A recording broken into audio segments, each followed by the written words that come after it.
machine cut me off again. Yep, I'm back. Greetings once again. I'm Hot Toddy, and welcome to another special episode of Get Real. The story could not be told in one episode. Nay, there was a whole lot more that I missed about this particular film, the film of which we are talking about on this episode, the 1925 Universal Studios film, The Phantom of the Opera, starring the late, great Lon Chaney. I literally recorded the last episode and then realized there was so much stuff that I left out. There were some very important points that I left out. And so I toyed around with the idea, well, maybe I'll do another video towards the end of October, like right around Halloween. But then we decided to do Friday the 13th trivia, Stump Hot Toddy. I think that was a better choice. That was more fun to do because I said, here's what I'll do. I'll make a second video on the actual 100th anniversary of The Phantom of the Opera. And that is what today is, November 15th, 2025 is the 100th anniversary of the release of The Phantom of the Opera, November 15th, 1925. So here we are, we're doing it again. I'm back here deep in the bowels of the Paris Opera House where the Phantom of the Opera looms in the book. Let's just say I hope I'm in I'm in the bowels of the opera. The person that usually helps me get down here is taking a nap right now. So I got down here all by myself, I hope, anyway, as we're on camera. You're seeing this, so hopefully I'm here correctly. But that's neither here nor there. We've got more to talk about when it comes to the Phantom of the Opera. Once again, I'm wearing another beautiful Phantom of the Opera shirt. There's the logo. There he is in all his glory. And of course, the beautiful masquerade scene from that movie, which we didn't talk about in the first episode. We are going to talk about here. Got this shirt from Terror Threads. Shout out, sponsor us. I saw this as I have to get this for the next review, obviously. It's just too good to pass up. So, speaking of too good to pass up, I couldn't pass up the opportunity to tell you even more about the 1925 Universal classic, The Phantom of the Opera. There were some things that I left out about the original 1925 version, and a lot of you may be wondering why I say original 1925 version. Some of you may know exactly what I'm talking about. We probably got it from the thumbnail, but regardless, we're going to get to that in just a bit. But there were some things I left out about the original 1925 version, and that was, we talked extensively about the makeup, Lon Chaney's makeup. He did it himself. He looked absolutely incredible, absolutely terrifying. And one of the things, this was kind of like the first time that this had ever been done in horror movies, was that they on purpose kept him away from the cast and crew until it was time. He obviously, we talked about in the last episode that all the publicity shots for the Phantom of the Opera, anything that had the Phantom's face had to be taken off, or they would just make something that on purpose did not show the Phantom's face. But even on the set, Rupert Julian and crew wanted to make sure that they got the most bang for their buck. And so they made sure that they kept his face hidden from the actors until it was time for those particular characters to see his face. Most notably, the unmasking scene with Mary Philbin as Christine. When she ripped that mask off and saw his face, that was her genuine reaction. She actually was scared for her life, because in the scene, the Phantom is obviously pissed beyond all pissed that she took the mask off after he told her not to, and so his reaction actually scared her to death. Thought that obviously he wasn't really mad, but his acting style, that's how good Lon Chaney was with horror movies and horror performances, was that he could actually strike fear into people's hearts, even the people he was working with. So Mary Philbin's reaction was very, very real. She was not expecting him to be, A, as scary as he was, or B, to be as intimidating and angry as he was in the film. Now, the contrast of that in real life is that Lon Chaney was actually a very nice, quiet, decent human being. Very quiet, very low-key, down-to-earth gentleman. He was a very reclusive person. He didn't do many interviews. He didn't do a lot of spotlights. He didn't even go to hardly any of the premieres of his movies. And the press regarded him as a man of mystery. Between pictures, he used to say, there is no Lon Chaney. But whenever anybody stopped to have a conversation with him, reports always were that he was one of the nicest guys you'd ever meet. And even in his Phantom makeup, he was like one of the sweetest human beings you would ever meet. So like even after they yelled cut, you know, when after that terrifying unmasking scene, he went right back to how he was and just went about his life, you know, because that was just the kind of guy he was. He was actually a very nice guy. However, there is this one story from Charles Van Egger, I believe, if I'm pronouncing that right. Anyway, he was the camera operator for the movie.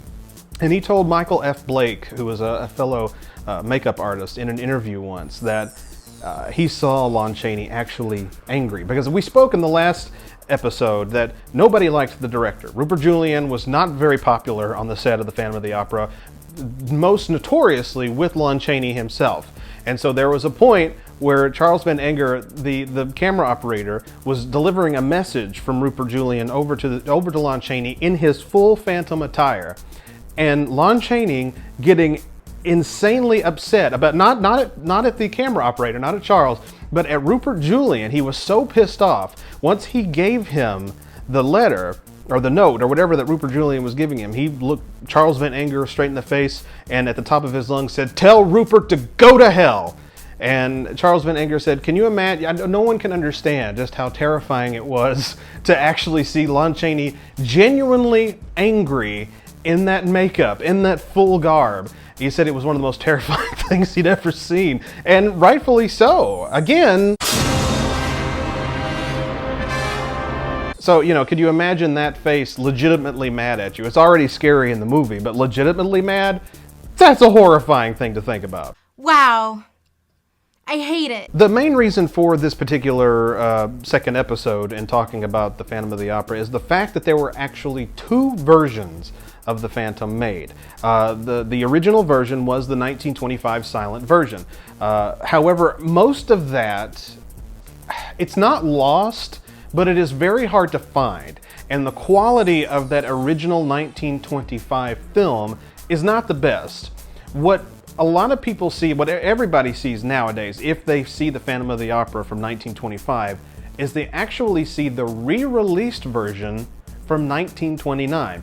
Of course, famously in 1927, sound films became a thing with Al Jolson and the Jazz Singer. That was the very first movie to feature sound, and so Hollywood was split. You know, some of Hollywood was all gung-ho about it. Let's start making talking pictures and let's go into the next phase of the film business. But a lot of people, especially silent film actors, Lon Chaney was included in this, thought it was a really bad idea to go down this route because they felt that this would take away some of the elegance and magic of acting, because up until that point, acting was all in the movements of the bodies and the facial, you know, facial gestures and things like that. And it was all mostly melodrama is what it was. It was all about just movement.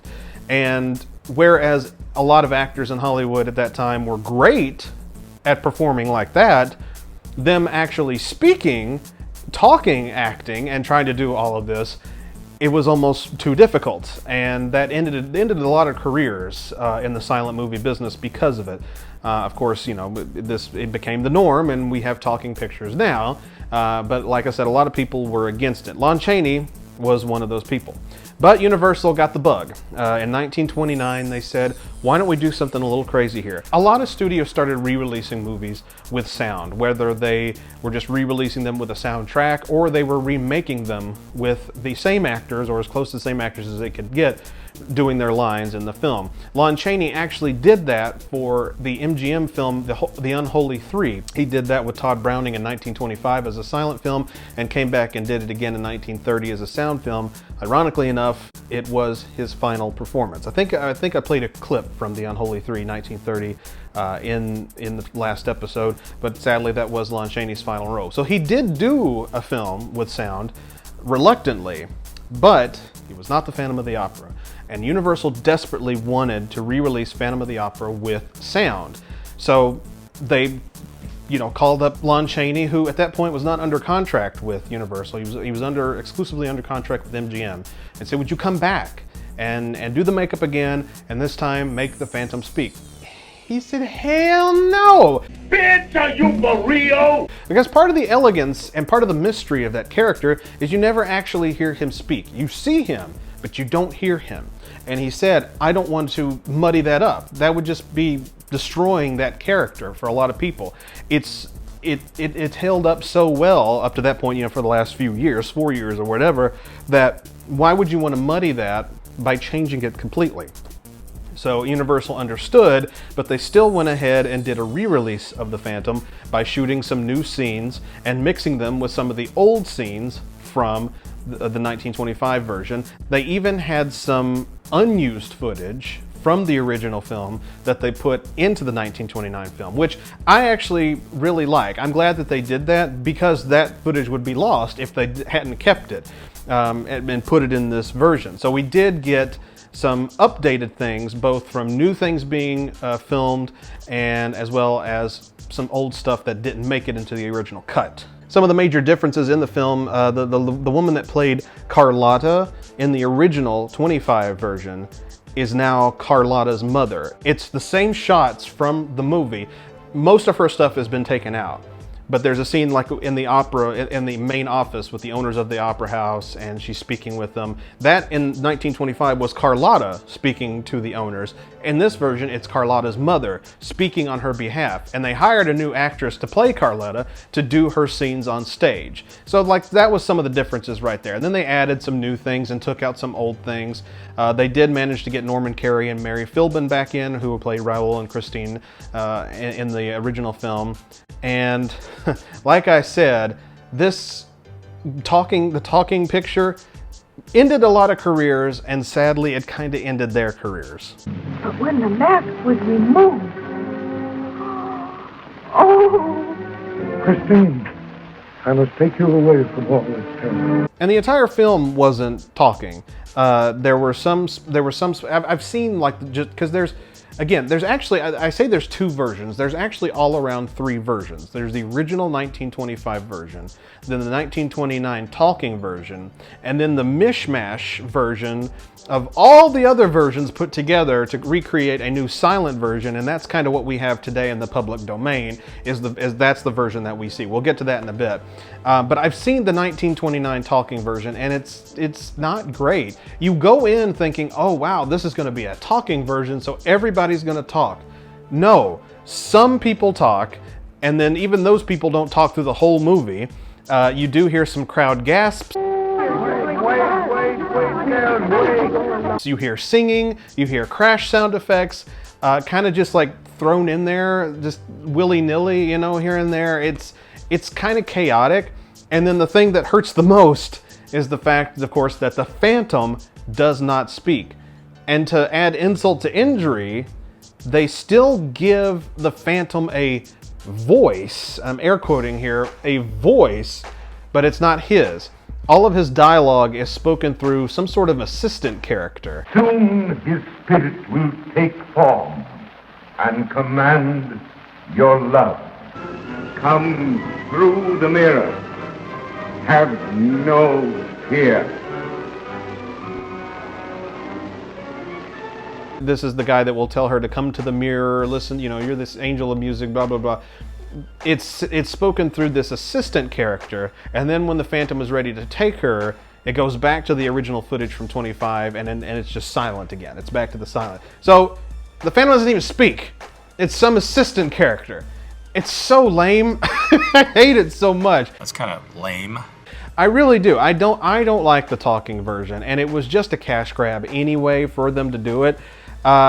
Again, the only thing that I'm glad about is that they were able to save some of the old footage that may or would have ended up, you know, getting lost, because I think that the newer version, the talking version, and the version that we have now of the unmasking scene, I think that's much better than the original unmasking scene. You probably saw that in the thumbnail too, but here it is. Here's the 1925 unmasking scene.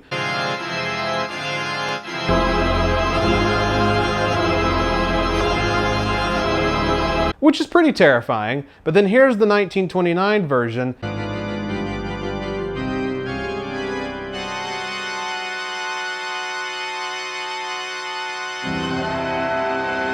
He's so much angrier in that version, and it looks so much better. I love that version so much more, and that's the version that we have today in the public domain, and all the versions of it that we have on DVD, Blu-ray, video, whatever. That's the version that we have. And it just looks better, and it just fits better within the film. But yeah, overall though, the talking version, There was really no reason for it. It was just to cash in on the fact that they had talking pictures now and the fact that they had these properties that people might like to see with sound.